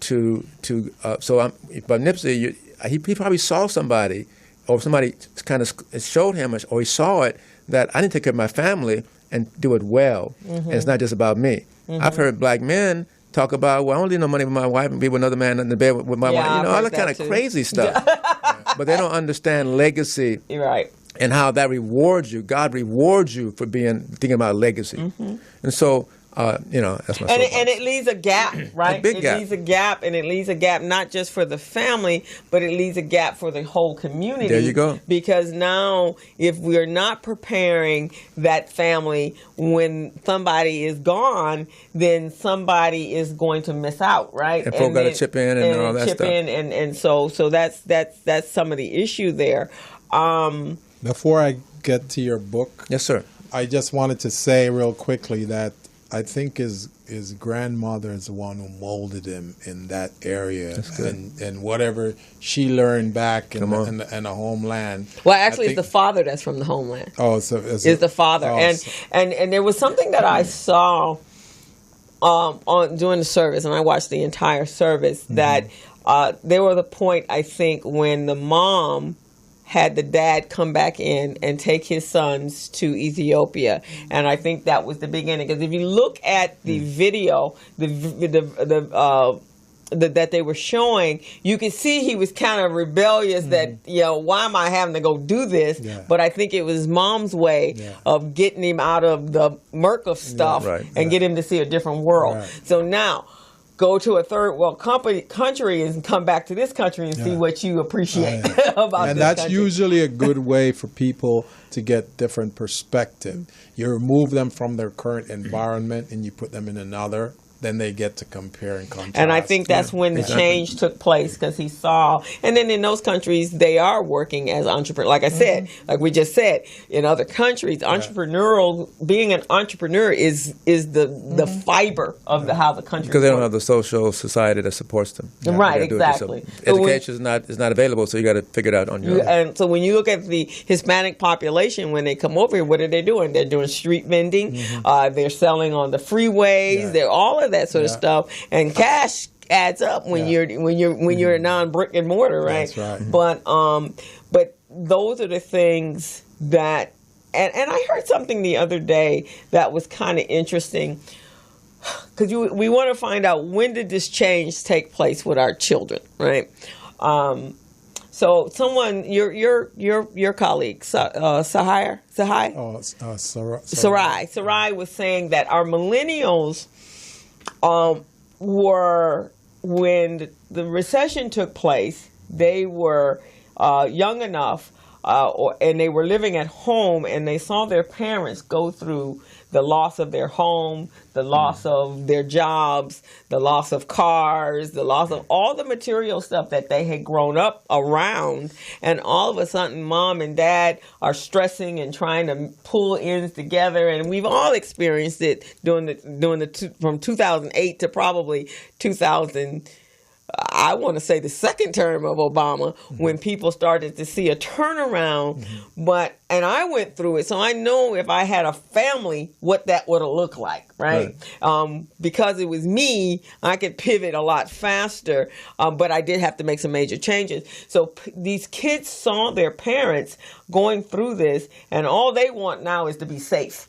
I understand. And so for us, the healing of us has to take place. Well, they have to see something different. I mean, in the book Outliers by Malcolm Gladwell, a black man, very popular book, he talks about how people are marked by what happens in the world. Yeah. So like in the Depression era, my wife's father was a Depression child, and he didn't want to buy nothing. He got his car paid for, and then when that broke down, he got the bus. He had all kind of money in the bank, but he's thinking something may happen. And it's just like with 2008 and 9. There you go, same kind of thing. Yeah, you don't want to ever be. So we have to help people. Right. That's where faith comes in. You got to help people think out of the box and follow the dreams. Yeah, be prudent, learn from the mistakes. We get that. But if you got to examine where you are, and show them people that in this time they're young folk doing well. Right. I mean, there are millennials. This is important. There are millennials doing well and prospering and leading companies. All of them ain't lazy. No. Okay. They got to see that. If we don't let them see that, they think then they have friends that that they're not moving forward like they should. So I think part of it is exposure. I think so. And especially people that look like us, but people in our generation, is important to see other people that are doing it, other parts of the world. So I just think that to me, the world is available to us. And I think you're absolutely right. It's the exposure, seeing. That's why it's so important for our youth entrepreneurs. There you go. That's helping them see a better world. And it's really good when it's coming from people that have had different life experiences. I know when I teach and I incorporate all my life experiences into that, so that the kids get a feel. And then I have to meet them on their level. Sunday I was meeting with our kids, and they weren't getting excited enough for $5,000. I was like, okay, y'all obviously don't know how much money that is. If somebody was telling me to pitch, I'd tell you I'd be on my head pitching. So y'all don't get the value of $5,000. And they're looking at me like, but then they were coming up with some ideas, but the idea that came up, I could see that it wasn't resonating with them, and they wanted to do T-shirts with messages to help encourage people who were sad and depressed. And we're like, are you sad and depressed? And they're like, no. So how you gonna get that message across? I said, but what are you? They're like, we're stressed out and tired. Well, what makes you stressed out and tired? And so one little girl said, I get up at 4:30 in the morning. I have to get ready. I have to get my brothers ready. I have to fix breakfast. Then we have to be out of the house by 7 o'clock.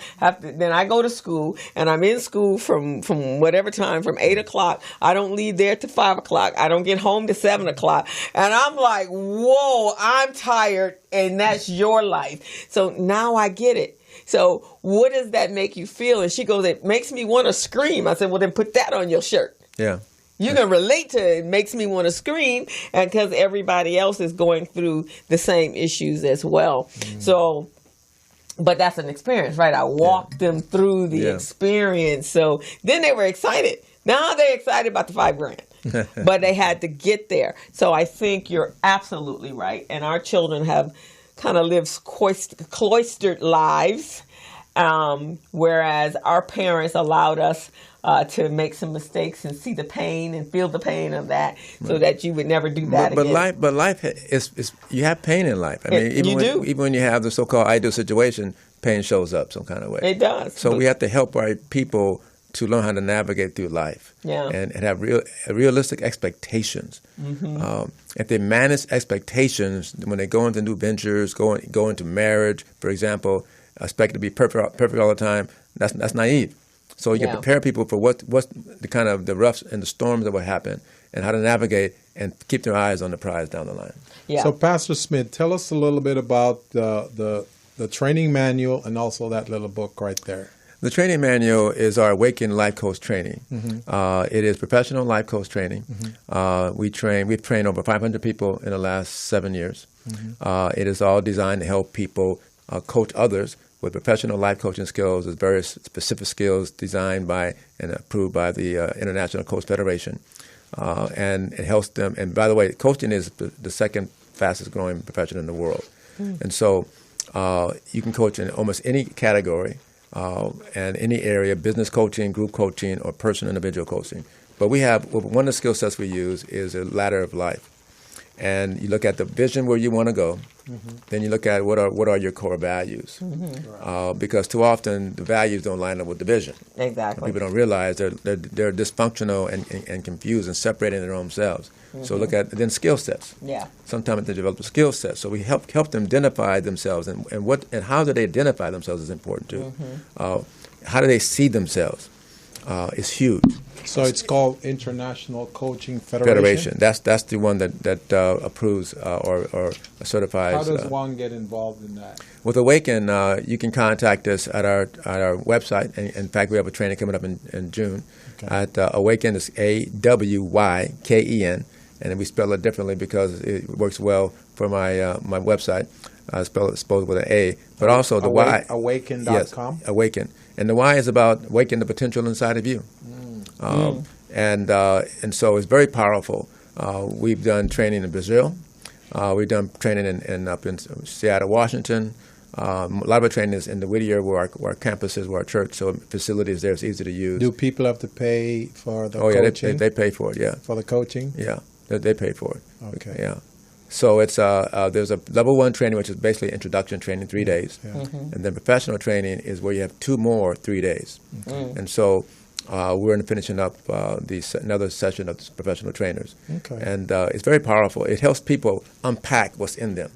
And then like you were saying earlier, there's a clear pathway and steps, what to do, and you help people get there. Right.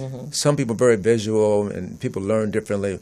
And so having someone, and coaching is not giving advice. It's not consulting, and those are other areas that are appropriate. It's asking questions. Right. And when we start asking and answering those questions, then it comes out of us, and we own it. See, if I go to the doctor and he says do this, and then the doctor was bad. Okay, but if I begin to he asked me questions, I begin to find out my habits and why I don't take my medication. Why I don't take what would I feel like when I do get this done. Then think about you seeing yourself accomplishing that. You're going to get that feeling. What's motivating you? And so help people get off the dime. Sometimes they hear the classes, they don't move forward. So really it helps them address the fears. It helps them visualize as part of one of our tools, visualize themselves in the future. One of the things that God told Abraham, he said, look at the north, south, east, and west. As far as you can see, I'll give you.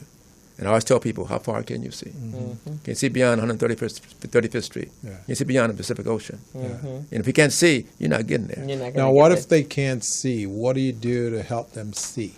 Well, it's good. Part of it is exposure, reading, is visiting, meeting with people, shadowing. I've always hung around people. People would tell me, you're the youngest old person I know. Because I want to be around people I can learn from. Yeah. It was just my nature. I just did that. I wanted to learn. I don't want to just, stay where I was. So, but your classes obviously are valuable. But I can tell you, especially with the entrepreneur that wants to kind of move forward, you got to connect with people who are going in the areas, have done things you would like to do, and going to places you want to go, and just make yourself available and help out. You got to be willing to volunteer your time and help them. And pretty soon, you know what, I want to work with you. Yeah, and that's how it happens. I mean, that's how we connected. He and I, we were operating in the same space. He doing his specialty, I doing mine. But we observed each other on the outskirts. And then when I was wanting to launch the show, and I'm thinking, okay, who would I like to launch the show with? And then I asked him, but he had asked me to work on a contract with him, and so we developed that relationship, and I handled that. You don't even have to touch base that that we got that relationship solid.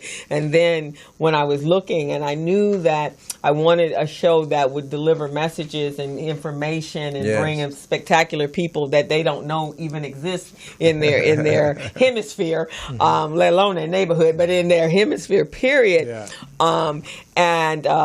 So I asked him, and he's like, yeah. And then as we're signing the contract, he's saying, you know, my degree is in communications. Like, no, I didn't know that. That's good. You know that I recorded music in Jamaica and I did reggae. No, I know that either. But it's okay because God obviously brought you here so that we could do what such we a time as this. At such a time as this. And so, you know, and you asked me earlier, and we've been doing this will be 3 years in July. Wonderful. And even that was I was on. The year before I chose the date for when we were going to launch, I was on Mother Love Show. And she's on Talk. She was on Talk LA. Yeah. And so one of my friends, set it up, and I went on her show, and I was like, "Oh, I like this. This is kind of cool."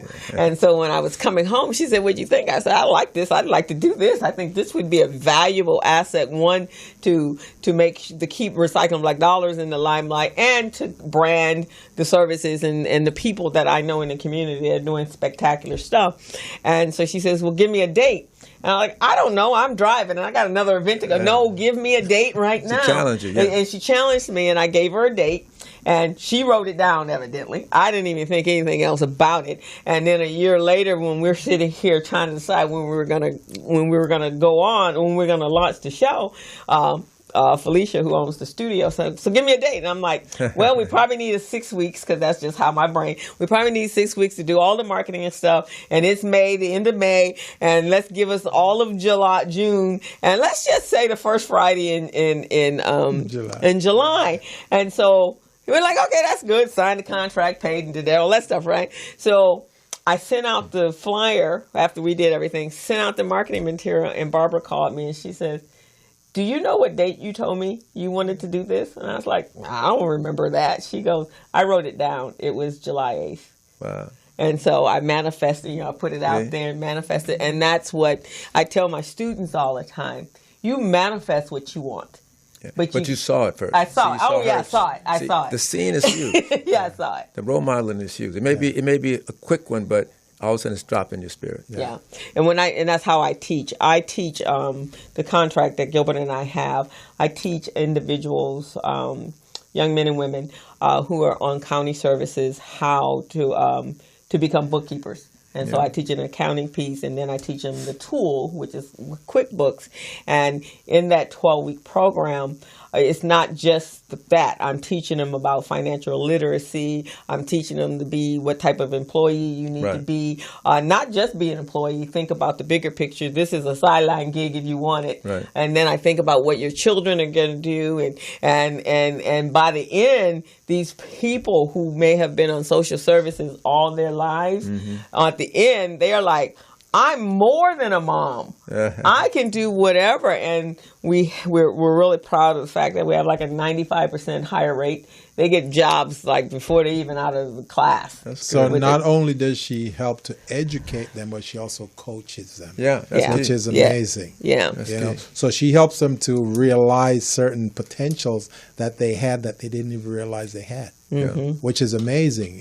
And some of them we had on this show. After they graduated from the program, we brought them on. They were afraid to be on the air. They go, I don't want to. And then once they come on the show and we interview them and they see it's nothing. They loved it. Right, exactly. And then they're just better people. And then at graduation, I see the different person, and their children see the different person, and their parents are seeing them graduate from a 12-week program, and then they got a job. And they're going out making, $15, $16, $17 an hour. And then that's just the beginning of it. And there's so much more. They're emancipated when they leave. Yeah. And that's what that's what all people need. They need to be given permission to say it's okay. We all have gone through some stuff, but now let's get past that. And let's embrace some new stuff, and let's move on to the next place. Right.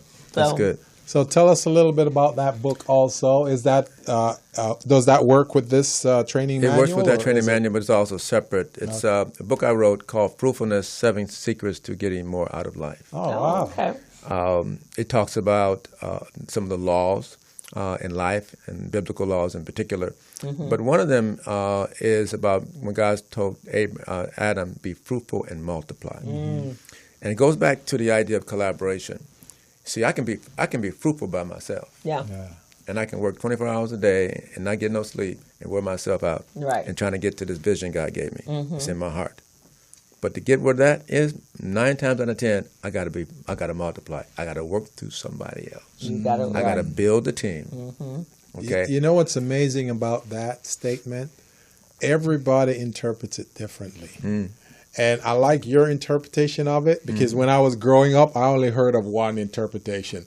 Be fruitful and multiply. Okay, I'm going to have lots of kids, right? That's not necessarily what it is. That probably was a context. Right. But the principle is see, I'm a teaching pastor, so I look at the context, I look at the law and the principle. Yes. See, I can if I talk about this in this book, is it a technique or a law? Mm-hmm. If I take architectural and engineering design and structural design and I learn how to do it building hotels, then that's all I can do. I can't build no bridge. Yeah. No, right, because you don't know how to do a hotel. Yeah, but if I realize that it's a law, I can apply the same principles in building bridges now. Mm-hmm. Okay, and not limit myself. Yeah. And so, like that, fruitful and multiply, just having babies, but it's a law of life. Yeah. How to get things done. Oh yeah. So it can be applicable in so many different cases. areas. And I love the way you did it because you did it from an entrepreneurial standpoint. Exactly. And that's beautiful. Yeah. That is beautiful. And so it really helps people to think out of the box and to help them look at clear biblical principles that serve across any culture that is work, and then work them. Yeah. Because they're laws of life, like gravity is a law of life. You can't go if you want it to work for you. You got to work with it. Yeah, that's fantastic, definitely. and that's what is needed. That's what we need to heal our communities, and that's what we need to take it to the next level. We have a lot of work to do, and but I think I feel in my core that there's a shift going on. So now we kind of need to send our ambassadors out there and do the healing and doing the experiences and helping people see a vision and a hope and a dream. But a big piece is love. Yeah, and love. You know, Jesus says, the commandment sum up in loving God with all your heart, mind, body, and soul. Love your neighbor as yourself. Part of the problem with people, even black people in particular, was not they can't love their neighbor because they don't love themselves. Right, exactly. And I grew up in the 60s. I'm 65 years old. I was down here. I seen the National Guards on 110 freeway. Okay, during 1965 riots. I seen all that, and I had self-hatred. I had my afro back in the day, had some hair, had the dashiki, but I didn't like myself. Right. It was the experience and exposure and living poor, and my mom's on welfare and 7 kids and all that, until I began to find out who I really was. Mm-hmm. And as I began to find out who I was, and in particular, not just as a black man, I value that big time. I have no questions about that. But also what God put in me, my gifts, my talent, my purpose, and accept that. I don't have to compete nobody, and I can love people. When I'm going to let the love of God flow out of me to other people, you attract people to you. They want to work with you. You're not intimidated. You're not fearful. Some people are afraid when they come to you. They're kind of, just relax. God got you. You're going to be okay. And that's interesting you said that. I was listening to one of the young friends of Nipsey. He grew up with him, and he was saying the same thing, which you just said. He says, we don't love each other. We don't love ourselves. And he goes, and take a look at our faces. We mean mug. It's just like, we're looking so mean. And he says, start loving. I love flowers. I love trees. He was ministering on Instagram to his people. He goes, I smile at everything. Folks looking at me, why you smile? I wave at people. Because he said, I realized I walked around for years looking mean, and he said, no wonder I was frightening everyone. Yeah. He said, and running opportunity away. Right, running opportunity away. So he says, I'm smiling at everything. I smile, I walk out the house and so he's walking, and it's so funny because he's on his phone walking and talking and recording himself, and I guess the people, and he lives in Irvine, must be thinking he's nuts, and he's like, and he's fussing and he's going on. But it's the message he's delivering to the people that relate to him. Yeah. So that's why I feel there's a change. They're changing it. Yeah. They're changing, and they're like, why are we mad at each other? Yeah. Why are we trying to kill each other? And so I've heard more and more of that on social media with these young men who are out there street warriors, and they're realizing this is not what we need to do. And one of the things they said about Nipsey was he has always, from the age of 8, when he was elementary school, have always been the peacemaker between all of them. And Snoop said to him, man, do you realize that every gang set out there likes you? He said, what? He said, every one of them love your music. He says, like me, they love my music. He says, it doesn't matter if it's the Trays or the Crips or the Bloods or whatever. And he says, but then his friend said, yeah, Nips, everybody loves you, and you seem to be able to bring the people together, and they stop arguing and fighting and want to kill each other. So, his thing was, who are you? He's being authentic, being the real him. He's being the real him. So, and I think that, on that message, we can close as a people. We have gone through some horrific things then, now, but we need to love each other, and we need to embrace our talents and our skills and our passions, and we need to embrace us as a community. Right. And we need to all be involved with changing what is going on in our communities. I really wish we had a lot more time, Dr. Smith, because I'll come back so later. much. Yeah, we'd love to invite you back. It was definitely a privilege. We had our Skyper on, but we didn't get to her because I didn't want to stop you because we've been waiting. And I know you go traveling and and this was a good message. Yeah. Thank you. And I'm glad Dawn introduced us. Yeah, she's one of our professional life coaches too, by the way. Yeah, we would definitely want to, whatever you can use from us, from our experiences and from the talents that we have. We got to stay connected. Let's stay connected. We're going to stay connected with the ma'am over here with the logistics and Khalifa and fellow Washington General. Washington General. And see how we can do business in Africa with our other brothers and sisters and all throughout the Caribbean, the diaspora, because that will change. That will flow money. Did you want to tell the audience once again how to get a hold of you and where you're located? I'm on Facebook as Bishop Ed Smith on Facebook. Our office number is 562-906-5000, 562-906-5000. Our website for the church is Z as in zebra, C as in cat, F as in Frank.org. And for my life coaching business, it's Awaken, AWYKEN.com. Perfect. So those of you who have been listening to the show since 3 o'clock today, we had 2 amazing guests on talking about how we can improve our standing in the community, help each other, and get our piece of that economic pie. Really would like you to tune in, and we're here every Friday from 3 to 5 on the Business Zone. You can reach us at morrismedialive.com, and once you do that, or you could go to YouTube and click on Morris Media Live. You'll get us live while we're on the air. Crystal and I, we've been doing this for 3 years, and our 3rd year anniversary is coming up in July. So we don't know what the celebration is going to be yet, but we're excited about it. And Crystal, do you have a so I got one quick thing before we come off the air. Recycling Black Dollars. We have a workshop this Thursday. It's part of our the Edge series, which is how we get our funding from Southern California Edison. We're talking about defining and recognizing your value proposition. Is usually my buddy's project over here, but they didn't take it. They gave it to somebody else. They hijacked your program and gave it to somebody else. But it's free. We want you as a business. Come on out. It is at the U.S. Bank Community Room right there at Slauson and Crenshaw at 8:30 in the morning. We have a continental breakfast, and there's 4 hours of training. Come out, guys, and learn how and those those core skills that will take your business to the line. We want you to make money, so come on out. If you're looking for information, you can find us on our Facebook page, Recycling Black Dollars, my Facebook page, Crystal Mitchell, and as well as the Business Zone. We are all over social media, and you will not have a hard time. And if in all else fail, Google one of us and you'll find us. So, and on Tuesday, April 23rd, I'll be teaching a workshop for the LA South Chamber of Commerce on Small Biz Pro, how to use Small Biz Pro to run, manage, and operate your business. This is through Virginia Spigner.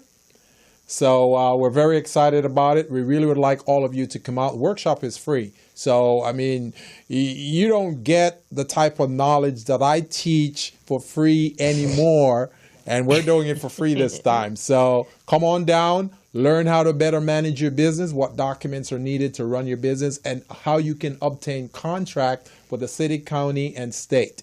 So that's on Tuesday, April 23rd at 5:30 p.m. at Vermont Slauson Economic Development Center. That's 1130 West Slauson Street or Avenue? Avenue. And that's off the 110 freeway.